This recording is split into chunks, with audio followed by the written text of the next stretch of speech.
লন্ডনে বর্ণবাদ বিরোধী আন্দোলনের উপর পিএইচডি করলেন আনসার আহমেদ উল্লাহ। এই উপলক্ষে British Bangladeshi history forum Ansar Ahmed উল্লাহকে সংবর্ধনা প্রদান করেছে। বিস্তারিত থাকছে চিফ রিপোর্টার চৌধুরী মুরাদের রিপোর্টে।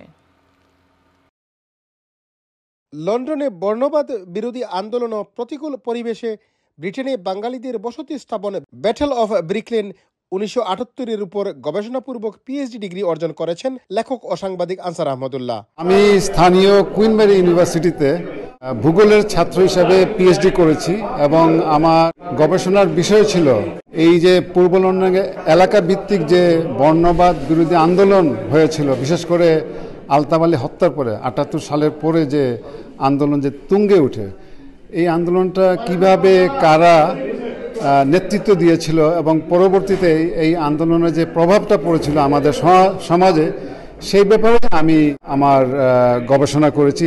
আমি এই জন্যে এই রিসার্চটা করেছি যাতে করে আমাদের কথা যেন পাবলিকলি লিপিবদ্ধ হয় ইতিহাস হিসেবে।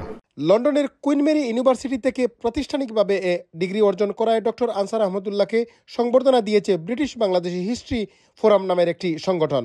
আমরা তো এখন বর্তমানে তৃতীয় চতুর্থ প্রজন্মে আছি এবং থিসিসটা অবশ্যই ইংরেজিতে লেখা এবং সেটা অ্যাক্সেস যারা ইউনিভার্সিটিতে লেখাপড়া করেন তারা এটা অবশ্যই এটা পেতে পারেন এবং আমি আশা করি তারা তাদের কমিউনিটি সম্বন্ধে আরও গবেষণা করবে এবং সেই গবেষণার ফলে কিন্তু আমরা একটি পূর্ণাঙ্গ ইতিহাস পেয়ে যাব আমাদের কমিউনিটি।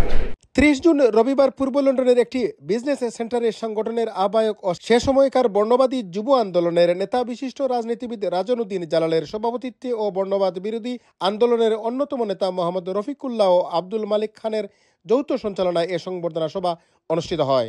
এতে বক্তব্য রাখেন বর্ণবাদ বিরোধী আন্দোলনের নেতৃবৃন্দের মধ্যে কমিউনিটি ব্যক্তিত্ব সিরাজ হক সিরাজ, টাওয়ার হ্যামলেট কাউন্সিলের সাবেক ডেপুটি মেয়র আকিকুর রহমান, রাজনীতিবিদ আলহাজ তৈমুস আলী, কমিউনিটি নেতা সুন্দর মিয়া, সমাজসেবী জামাল মিয়া, টাওয়ার হ্যামলেটস কাউন্সিলের সাবেক মেয়র সৈফুল আলম, শেখ নূর, সাবেক কাউন্সিলর নূর উদ্দিন আহমদ ও আরো অনেকে।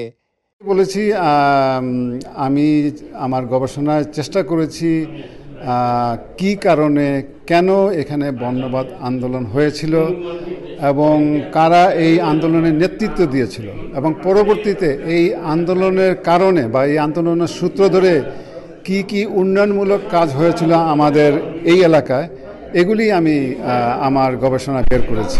এ সময় বক্তারা আনসার আহমদুল্লাহর এ গবেষণাধর্মী অর্জন পূর্ব লন্ডনের বাঙালিদের জন্য একটি ঐতিহাসিক এবং গুরুত্বপূর্ণ দলিল বলে উল্লেখ করে পরবর্তীতে বই আকারে প্রকাশিত হবে বলে জানানো হয়।